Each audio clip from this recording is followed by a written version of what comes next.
Hi friends! Welcome back. Welcome to today's reading vlog. I'm so excited because it's honestly been a hot minute since I sat down to film a reading vlog. Mainly because I feel like this entire year has been probably one of the most interesting reading years for me. I have been reading really great books and then I read really bad books, which is super off for me. I feel like I usually am pretty consistent with picking books that I think I'll probably like or at least enjoy a little bit. And there has definitely been some breezy books in 2025 for me, but we are filming a fun reading vlog today, hopefully to kind of get me out of this weird reading slump. I held a poll over on my community page for you guys to kind of vote on and choose our next reading vlog style, and the one that won is reading until I hit a 5-star read, which honestly I need that right now. Okay, girly pops, I decided to go through and take a good look at my library to really decide what makes a book a 5-star read for me. 1-star books to me personally are books that I absolutely despised. Honestly, these are also books that I typically end up DNFing. I rarely rate a book 1 star, but the one book that comes to mind immediately is definitely Haunting Adeline. If you know, you know. 2-star books are books that I didn't necessarily hate, but really didn't get anything out of reading them. Nothing notable or worth remembering in my opinion. 3-star books are books that I liked, maybe got some cute quotes from, and is probably what saved them from being a 2-star read. Let's be real. Maybe recommend to friends if it seems like something they would enjoy, but typically these books are super simple, nothing crazy. 4-star books are where we really start cooking. These are books that I loved, would recommend, even revisit in the future, but not necessarily books that I would remember every single detail about. And then of course we come to our 5-star books. These are often called my infinity reads on my channel because they are books that I will forever be obsessed with, books I will rave about, recommend. These are the type of books where I fall in love with the characters and stories so much that I literally feel like I'm a part of them. I've been reading pretty consistently the past few months, but there's been a lot of DNFing, and if you know, you know, I usually don't DNF books, but I've been DNFing books left and right this year, so very awkward and off-brand for me to be DNFing books. I feel like we're all on the same wavelength. You guys voting for this reading vlog style is honestly exactly what I needed. I'm going to be reading books until I hit a 5-star read. I feel like this could go one of two ways. Either we're gonna find a great 5-star right in the beginning, which is very possible because the first book of the reading vlog I am like super excited about. I feel like it's gonna be a lot of fun and kind of different for me, but it could also go another way where we are here for days on end reading books and never hitting a 5-star read. So this vlog could either be really short or really long, and technically you guys already know how it's gonna go because you can see how long this video is right this second. I don't know. I currently don't know how long this vlog is going to take us, so we are gonna hop right into it though. Obviously I'm out and about, and usually I start my vlogs at home. Thought just left my brain. It's just happening lately. I'm out and about though. I thought it'd be really fun to actually start the video kind of going to a coffee shop and reading because your girl has not left the house. I always see cute little videos and TikToks of people being like, homebody vlog, life of a homebody, and I'm like, me. I thought it'd be really fun to branch out a little bit today, get out, go to a coffee shop. I'm trying a new coffee shop today. It's pretty hyped up in my area, so I'm a little bit nervous. What if it's like not good, low-key? I feel like some places are hyped up and they're not actually good. We're gonna try it out, put it to the test day. First book is Daughter of the Pirate King by Trisha Levenseller. This has been on my bookshelf for literal years, and I feel like it is time to read her. Chris is a huge history buff, so he's kind of been in his like little pirate phase lately, learning about pirates and the history of them down here. It just kind of got me in the mood, and I was like, oh my gosh, I have this book. Something that really draws me to this book as well is that a lot of people say that if you're a fan of Pirates of the Caribbean, if you're a fan of Jack Sparrow, Johnny Depp, stuff like that, you will love this book because it's basically the female version of Jack Sparrow. Sparrow. And I feel like that's going to be so fun to read about because I love Pirates of the Caribbean. I think Jack Sparrow is one of the funniest characters to probably ever come out of Disney, honestly. I just think it'd be really fun to read about a character that's kind of based off of him, but the female version. Our FMC in this is Aloza, and she is the daughter of the Pirate King in this story, and she is a captain. She has her own ship and crew. It's honestly really badass. But this whole story is about her kind of faking her way onto a enemy ship to retrieve something that her father is in search for, and it seems like it's gonna be a really interesting story because there's also like a little romance in here, which you guys know I love romance. But I think there's gonna be like an enemies to lovers in here where she falls for one of the crew members or someone on the enemy ship. I don't know. I think it's gonna be a lot of fun. I like the idea of pirates being at sea. This is gonna be our first book of the reading vlog. We're gonna see if she's a 5-star read. I don't know. It's totally different for me. I've never read anything about pirates before or read any pirate-based books, so I feel like this could be a lot of fun. I feel like I need that right now. I need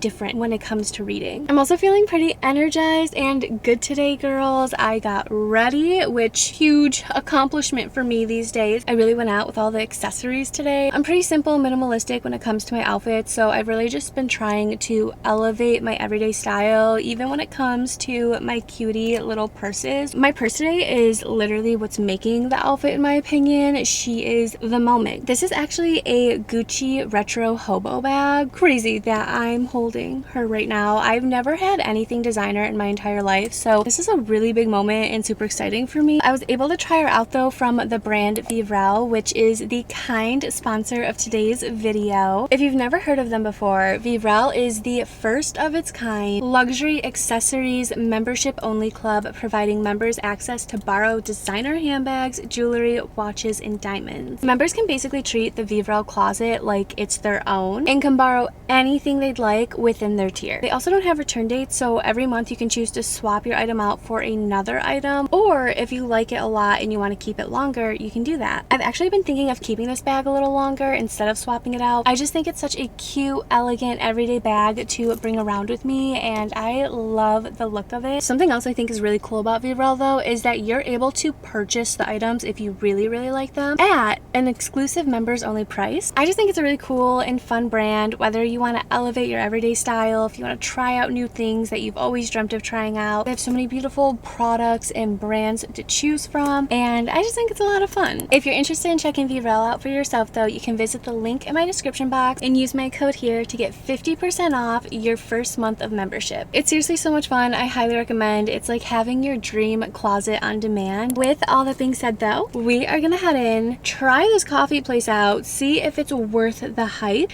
and start Daughter of a Pirate King. I think the hype is real, guys. I got their like pancake latte. It's so good.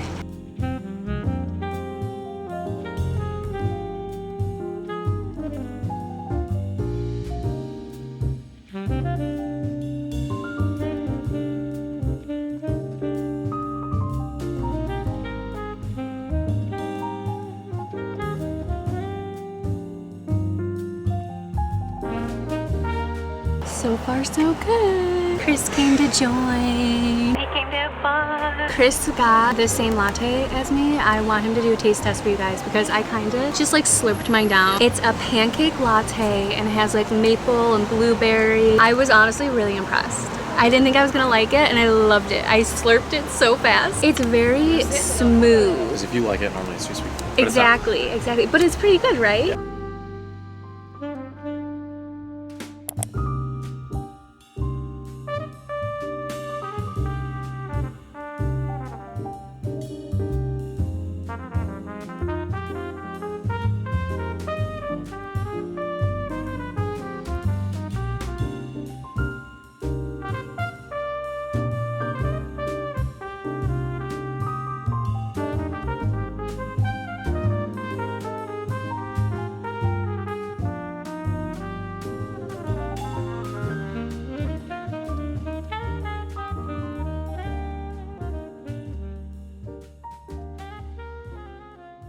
Okay, lovies, we are doing our first check-in of the reading vlog. We've made a pretty big dent in Daughter of the Pirate King. I've made it to chapter 12, page 161. We are more than halfway through the book, and it is so much fun. Honestly, better than what I expected. I also found out that this is her debut novel from a few years ago. So crazy to me. I had no idea that this was the first book she ever put out, and I just thought that was really cool. This is so much fun though. The pirates, the adventure and thrill of being at sea, the enemies to lovers romance that we're getting in here. Aloza is our pirate princess. She is the daughter to the Pirate King, and honestly, such a badass FMC. I'm living for it. I love reading about FMCs who are just very strong, independent, outspoken, says what's on their mind when it's on their mind. Her character has been so much fun. The book itself starts out immediately jumping into the story, which I really like. And it starts out with Aloza basically coming up with this master plan to be captured by enemy pirates so that she can board their ship and search it for this treasure that her father is after. And along the way, she quite literally falls into the arms of an enemy pirate, and the tension between these two characters bouncing off the walls. I'm living for Aloza and Raiden, who is our MMC. My favorite part of this book so far though is definitely the humor aspect and all the little jokes we're getting. And I think it's because I went into this book thinking about Pirates of the Caribbean, and I've really just been envisioning those same vibes from the movie to this book, and it's just been so much fun. We are quite literally getting Captain Jack Sparrow in this book, but as a female, and honestly, it is amazing. As of right now, I don't know if it's going to be a 5-star. I'm loving it. I'm flying through it. Feels very 5-star-y to me. It's also very easygoing. It's easy to follow along, which I really like. I've kind of flown through it, to be completely honest, which is also a really good sign. The storyline overall though has just been so much fun. There's already been so many like high stake chapters where Aloza is sneaking around the ship trying to find this treasure for her father while trying also not to get caught by the enemy pirates. There has already been a ton of threats and other stuff from these pirates, so if she gets caught, I'm honestly terrified for her. Something really big just clicked for me too in the last like 2 or 3 chapters, and now I'm kind of like, what's gonna happen here? I can't quite explain the feeling perfectly, but it was just so satisfying to have these like little puzzle pieces click for me, and I feel like I have just so many different theories about Aloza and her family history now. Our MMC on the other hand though is Raiden, and he's actually the brother to our enemy pirate captain. He's got the whole brooding, mysterious pirate thing going on for him, and his relationship with Aloza specifically is just really fascinating to me because every chapter is kind of like, will he or won't he with her? I feel like they have so much tension, and it feels like he's going to do something every chapter and then he doesn't. And that's obviously because they're meant to be enemies. There's a lot of trust issues. Their whole dynamic is just really fun. You guys know I'm such a sucker for a good enemies to lovers. I love the banter. I also really love that Raiden is kind of protective over Aloza. I feel like right from the start, he is just kind of protecting her from the rest of the crew. With his brother and the other pirates on board, they definitely give off like icky vibes. They definitely don't respect a woman, and Raiden is the complete opposite. And immediately when Aloza comes on board, he kind of takes her under his wing to keep her away from all of them. So I really like their relationship so far. I think it's going to be interesting to see how it plays out because they're meant to be enemies, and I think it's going to be really hard to see Raiden choose between either his family or Aloza in the end. Also, something else that I won't get too into, but Aloza has like these magical powers. I feel like it's such a cool and important part of the book, and I want you guys to like read it for yourself and not get spoiled, but definitely another favorite part of mine. Overall though, lots of humor, lots of really interesting side characters. I am having so much fun with this book. People were not kidding when they said it gives off Pirates of the Caribbean vibes, and I am just living for it. I just finished Daughter of the Pirate King.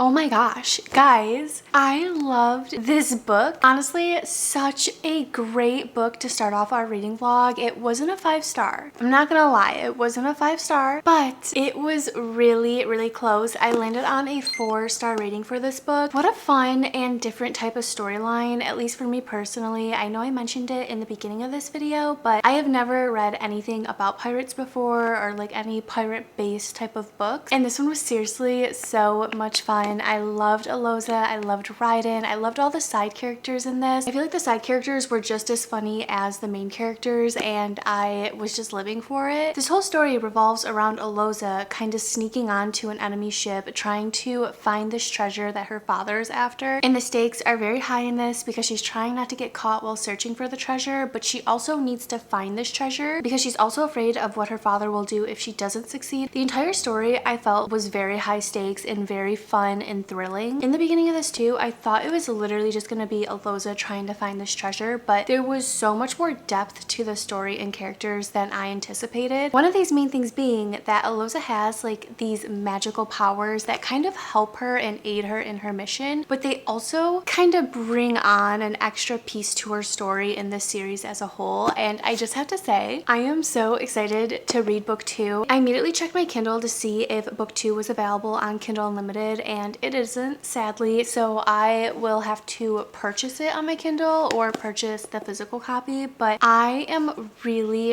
excited to read book 2 and read book 3. I also thought romance-wise, it was a really happy medium. You guys know I'm a sucker for a good romance, and I typically enjoy books more when there's a good romance in them, but with this one specifically, while there was a romance in it, it wasn't like the main story in my opinion. I feel like it was just kind of like a subplot to it, and I actually really enjoyed that, shockingly. First book though, 4 stars, absolutely loved it, loved the characters, loved the Pirates of the Caribbean vibes. I feel like for her debut novel, this was such a good one, and honestly, the only thing that's keeping this book from being a 5-star for me is just like minor little things. I feel like there were certain parts of this book that were kind of repetitive. That's kind of what knocked it down a little bit. Romance-wise, I loved it, but I kind of wanted more, and I feel like our MMC was just a little confusing at times for me. I couldn't really pinpoint where he was at with Aloza. And then also overall, I just feel like we could have had like a little bit more oomph in the story, if that makes sense, but obviously that's why there's a book 2. I think for me personally, I would have preferred if book 1 and book 2 were kind of smushed into one big book. I feel like if they were, it would probably be a 5-star for me, because at the end of the day, I kind of just want more of this, and now I have to go out and buy a book. Nonetheless, this was so much fun. I actually checked out Goodreads to see what other people were saying about it when I finished it, and I was very surprised that a lot of people actually didn't like this book. I saw that some people had similar feelings towards this book that I also had, but a lot of them I just feel like were kind of shocking. I just thought that was really interesting, but again, for a debut novel, I think this was so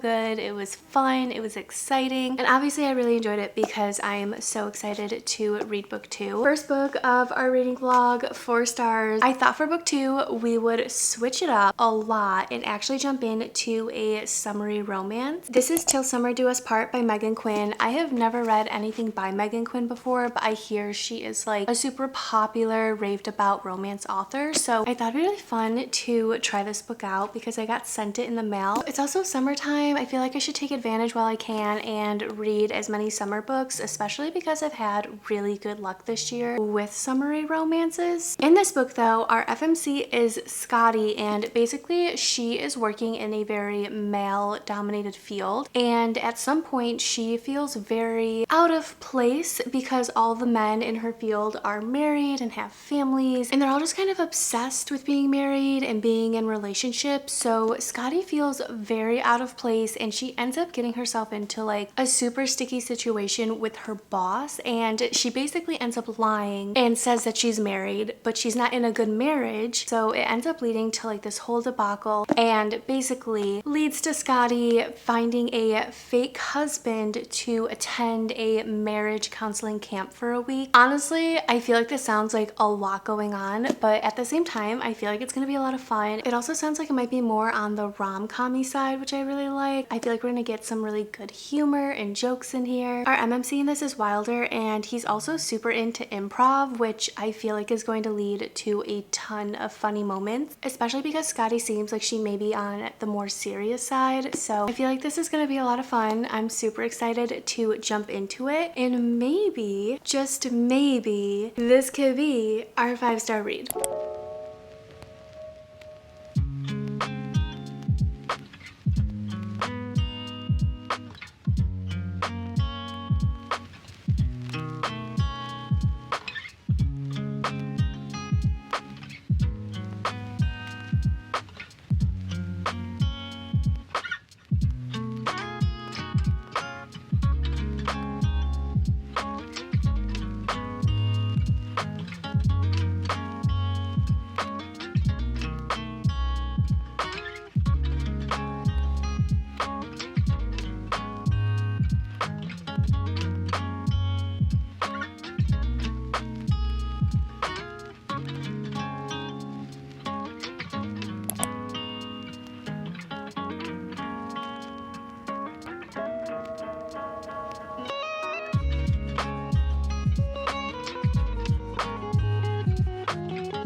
We just hit a really crazy part in this book, so I wanted to take a second and kind of do a check-in with you guys because I also just realized I'm on page 265 and we are literally more than halfway done with this, and I haven't talked to you at all about this book. Chapter 19 was what we needed. You know, I feel like this has definitely been a very slow burn type of romance, but there's been a lot of really good banter in there, so it's kind of kept me satisfied. But I definitely was getting like that itch. I was like, when are they gonna kiss? When are they gonna do something? And we finally kind of hit a pivotal moment in the book, and I'm just like, I feel like that just happens with any slow burn romance. You are just waiting patiently the entire time. Will they? Won't they? When is it gonna happen? And then you hit it. It's just like fireworks going off, honestly. Chapter 20, page 265. We have actually been flying through this book. It's only taken me like about a day to get this far. And honestly, I'm going to try and finish it tonight. We'll see what happens in this last little bit. But wow, so much happens in this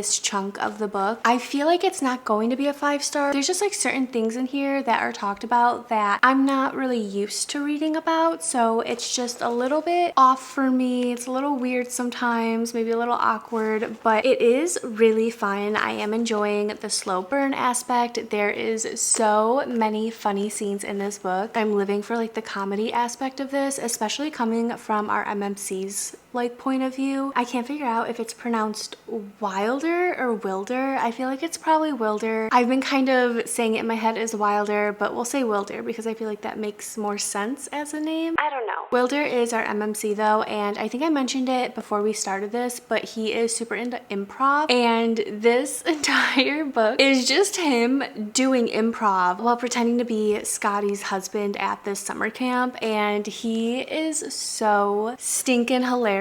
I can't even believe how many times I've literally stopped to laugh out loud at this book because of some of the things he has said and some of the situations that he's kind of put Scotty in just because of his improv. Like, he says such offhanded things and I'm just like taken aback. I can't believe like he just comes up with these things on the fly. Wilder has definitely put him and Scotty into some weird situations because of his improv. I can't even stop giggling because I'm just thinking about all the weird things that he said. The comedy and humor alone in this book is honestly what's getting me. I don't know if I'm obsessed with the romance part of it, but the comedy aspect is just top tier, guys. Basically, Scotty lies to her boss saying that she is married when she's really not married, and the marriage isn't actually great, and her boss happens to be married to a professional marriage counselor, and every year they host this big marriage camp. So her boss invites her to meet with her husband, who is the marriage counselor, and Scotty somehow figures out a way to get a fake husband in time, who is our MMC Wilder. They go to this counseling appointment together, meeting for the first time, mind you, at this appointment, which is absolutely insane. They go in, Wilder immediately jumps into improv, and basically our whole story just kind of explodes from there because he gets them dragged into going to this camp. It's just such a crazy story. I'm honestly shook. I've never read anything quite like this. But Wilder and Scotty go to this camp together, and immediately when they get there, it's just kind of chaos. The things that they are thrown into at the camp, the couples do a bunch of like games and competitions. There's winners and prizes. Even the cabin they're staying in together is absolutely insane because it's a themed married couple cabin. It's very just like smutty. That's probably the best way I can explain it. And immediately Scotty is very uncomfortable because she's like, what the heck? Especially because they're not actually married. You know, they're like going into this barely knowing each other for a couple days, mind you, and they're like thrown into this sex cabin. As weird as it sounds, it is absolutely hilarious. Their reactions and just like their day-to-day at this camp is just something else, especially because they have to meet with the marriage counselor while they're at this adult camp and their marriage is totally fake. It does seem like Scotty is sometimes getting emotionally involved with the activities and like counseling sessions, almost like she's gone through this before. So I think that's been a really interesting part as well, because in a way, even though it's all fake, Scotty's healing parts of herself that were maybe hurt in the past. And then Wilder is also kind of doing the same. He has a really interesting backstory. So far, so good. Again, I can tell it's not going to be a 5-star just because it's kind of weird with some of the things that are kind of like joked about and mentioned in this book. But nonetheless, I feel like it still has some potential to be a higher rating just because of like how funny and cute it is. My nails match the book. I literally just noticed. Second book of the reading vlog is officially finished. This really had me on a roller coaster, I'm not gonna lie. It started off really good, got a little weird, but I was still pretty into it. And then the last couple chapters, I was just so uninterested. That happened. It's safe to say that this is not our 5-star of today's reading vlog, and I actually landed on a 3-star rating.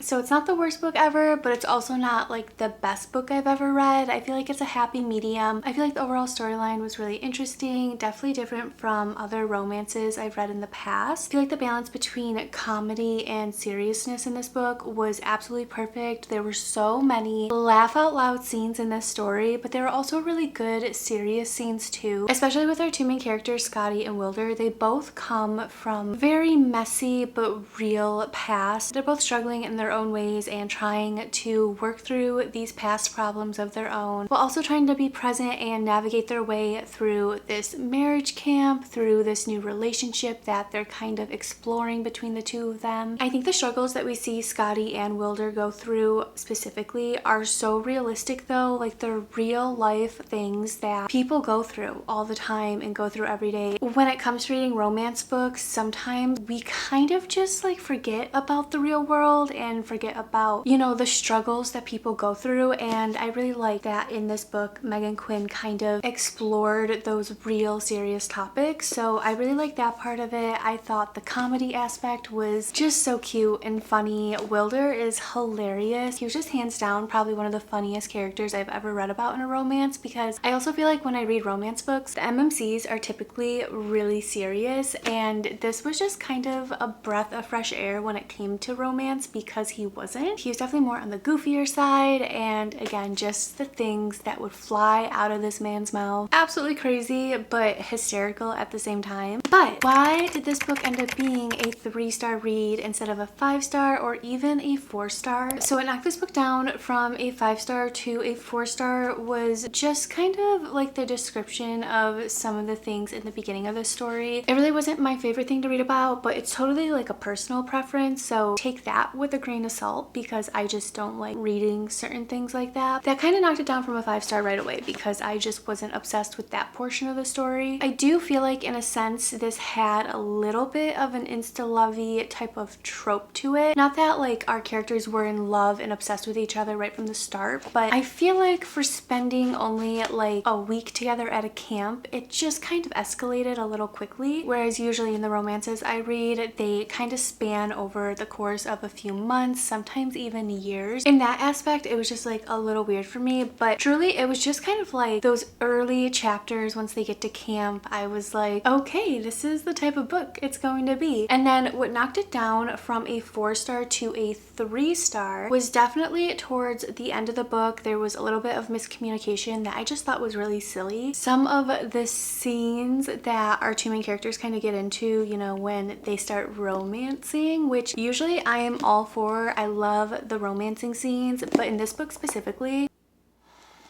a little too much for me, a little too off the hinges. So that's what knocked it down from a 4-star to a 3-star, just because it was so heavy on it. I feel like I flew through the first 75% of this book, and then the last bit of it, I just again was so uninterested. It was just like too much in my opinion, but again, that's like personal preference, so take it with a grain of salt. Aside from all of that though, this is such a fun, cutesy little summary read. If you really like fast-paced books, I think this is perfect for you. We have a 3-star book for this reading vlog. Definitely fun for the summertime, just not really up my alley when it comes to the romance department. Second book of the vlog down. Our next book of the reading vlog though is one that I feel very hopeful for, just because it's by an author that I absolutely love, and I feel like I've rated so many of her books 5 stars in the past that this one definitely has the potential to be a 5-star. We have King of Envy by Anna Hong. This is a part of her Kings of Sin series. It's book 5 and it's all about Anya and Vu, I believe is how you pronounce his name. Basically, it's your typical Anna Hong romance. I believe our MMC is like some really wealthy millionaire, billionaire, and then our FMC actually happens to be a model that our MMC has kind of been like obsessed with for the past few years. But of course there's a but, because you know it's Anna Hong. Our FMC is actually engaged to our MMC's best friend.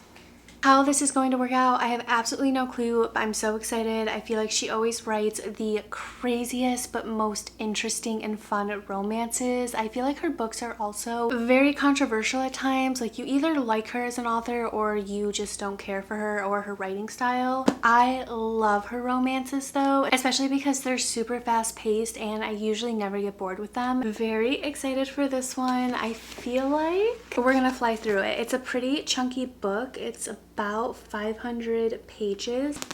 Next book of the reading vlog, very high hopes that it can be a 5-star.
Have been rotting, girls, rotting all day long binging this book. I'm literally on chapter 30, page 278. How we did it, I don't know. It's Anna Hong. I literally fly through all of her books. I don't really know what it is. Even the books I don't necessarily like by her, I fly through them. It's insane. I think at this point I've just read so many books by her that I'm just used to her writing style and like the way she sets up her stories. I think we're more than halfway, just a teeny bit more than halfway. And honestly, this has been a very, very, very slow burn for me. Even though I love slow burns, this is a slow burn. So much has happened in this book though, and I don't think I necessarily knew what it was about going into it. Last time I picked this series up, I believe, was last year, and to be completely honest, it's not my favorite series by her, so it's not one that I can immediately jump right into and remember all of like the things from previous books. But as I've gone through it, I have been reminded of a few little things. I don't know if it's going to be a 5-star. It's not feeling 5-star-y. I think the main reason is that our FMC literally starts off being engaged to our MMC's best friend, and even though we kind of get a lot more backstory, we get a better understanding of the circumstances and why they're in this weird sticky position, it's just like not my favorite. I'm also just like never big on any type of romance that involves any type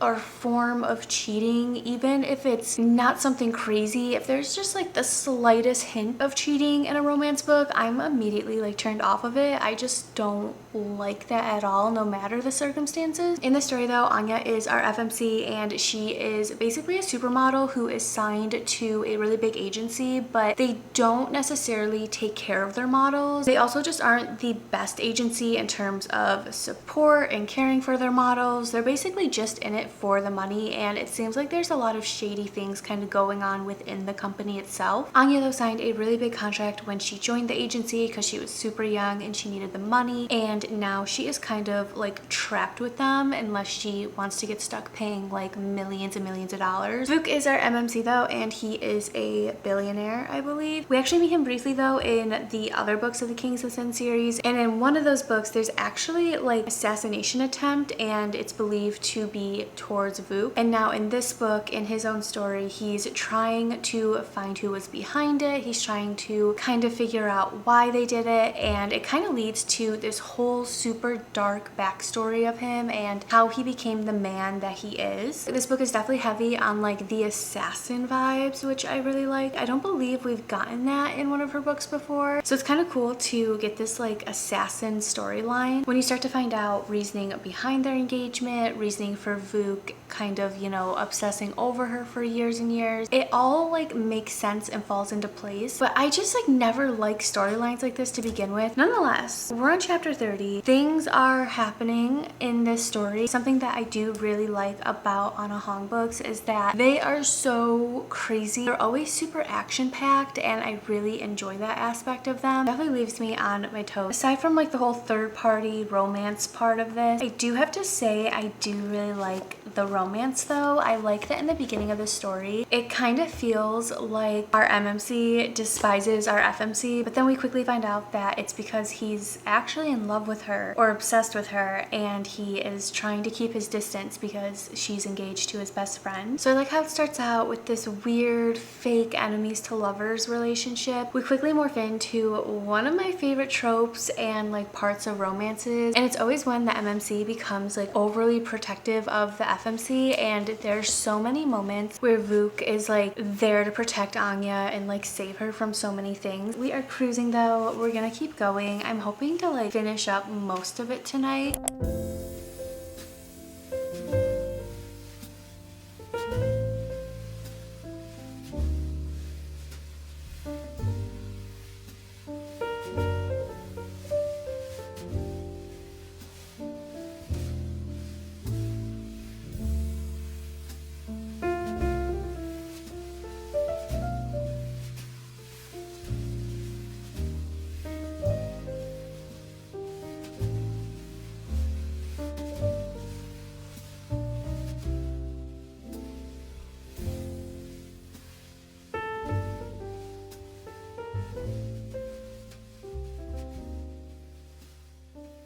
Okay, lovies, long time no chat. I think the last time I checked in with you guys was a little bit over a day ago. We were wrapping up King of Envy, and I did actually end up finishing her. You guys probably saw that I did move on to another book right after finishing this up, so obviously this is not our 5-star of the reading vlog, and honestly it took a really weird turn for me. This ended up being 3 stars.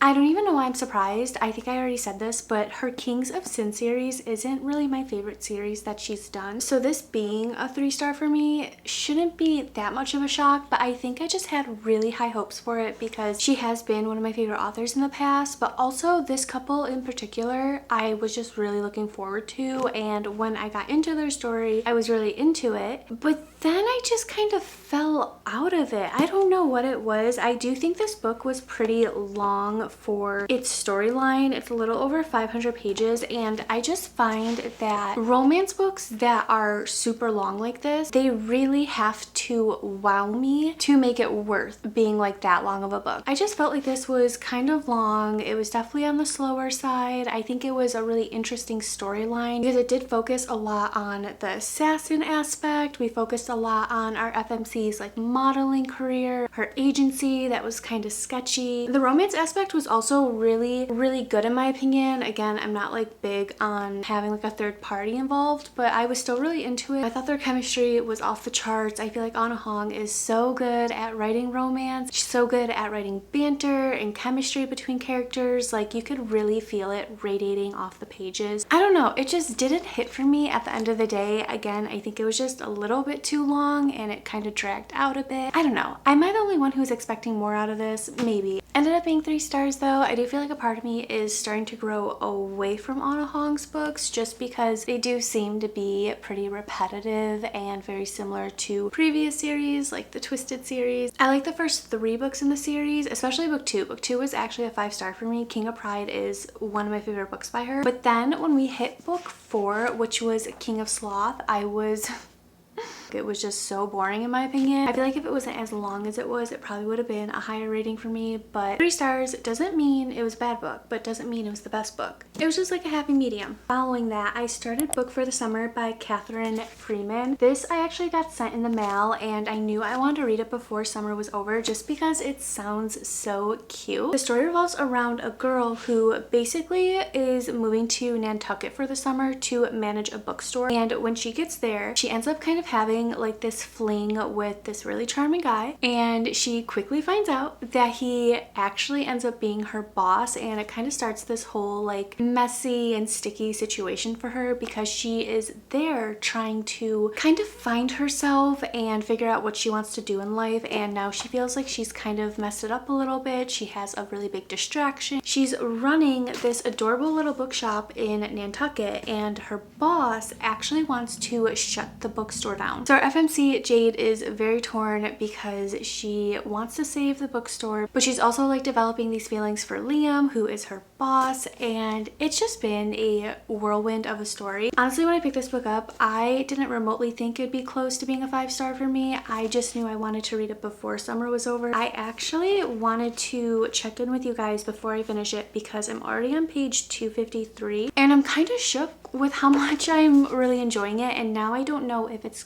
going to be a 5-star. Basically, it's feeling 5-starry to me, so that's why I wanted to check in with you guys and let you know because I'm kind of shook. I know, I shouldn't be judging books by their covers, but this one kind of took me by storm and I'm really enjoying it. I think the chemistry between our 2 main characters is so cute, but also their separate side stories I feel like are so good. I feel like Jade kind of coming to Nantucket to find herself and grow as a human. Her story's just really good in my opinion. I feel like it's super relatable and I just really like her character. She's super cute and quirky. Our MMC Liam, on the other hand though, he comes from a little bit more of an interesting, almost like sadder backstory, and I just feel for him on so many levels. I understand why he's doing a lot of the things that he's doing in this story, even when he messes up sometimes with Jade. I try to give him the benefit of the doubt because I kind of feel bad for him, but at the same time I just think his character is so sweet, and I think the character development in this book already has honestly been so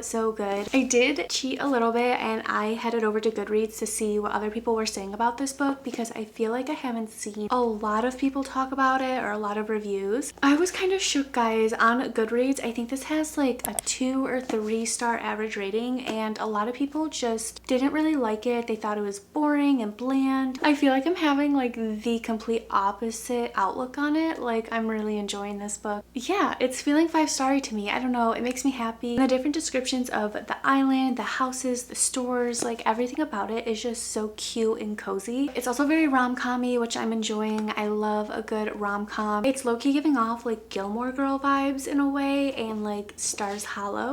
I also feel like the banter between Jade and Liam is very similar to the banter we get between Lorelai and Luke in the Gilmore Girls, and I feel like that's why I'm also really enjoying the romance in it. I don't know, I feel like this is a really good book to kind of close out the summer with because it just like has that coziness to it. I want to check in with you guys on it before I finish it because I had no idea I was going to actually enjoy it this much. We will see what happens. If this ends up being a 5-star, I will be shook. Also, our FMC Jade has a sister, and I feel like in the last chapter it was kind of hinting towards like a story of her sister kind of sparking up, like her sister having her own romance story. So I'm actually wondering if this author is coming out with another book, if it's going to be like a series. We officially finished Booked for the Summer by Catherine Freeman.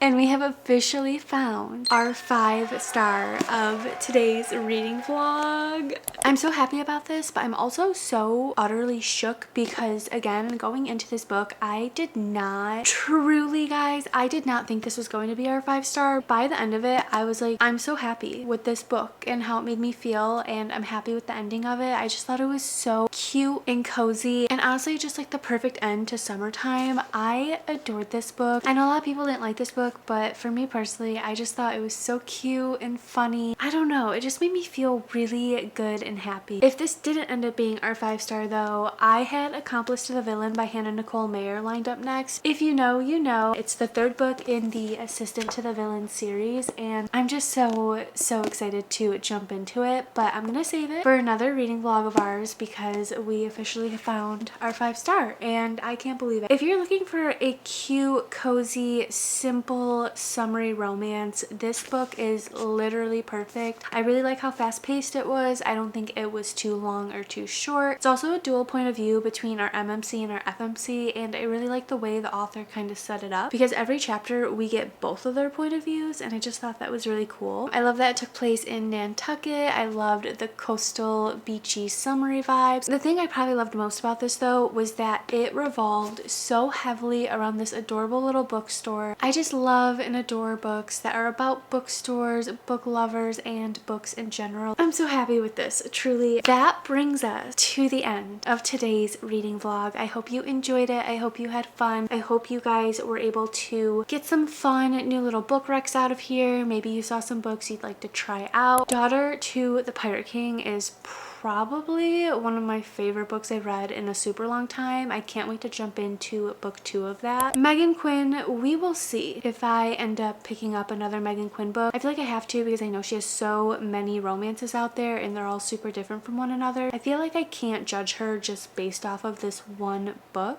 King of Envy, you know, it wasn't the worst, it wasn't the best. Will I read the next book in the Kings of Sin series? Absolutely, because I can't help myself and I'm already like in the series, so I can't just quit now. I have to see what happens. And the book for the summer was just so perfect in my opinion. Don't forget, I do have a poll over on my community page where you guys can vote on my next reading vlog. I think what's winning next is a mood reading vlog, but definitely go check it out, vote. I'm gonna be holding more polls over there soon to let you guys choose what reading vlogs we do next. But with that being said, I love you guys so very much. I hope you had fun in today's video, and I will hopefully see you in the next one.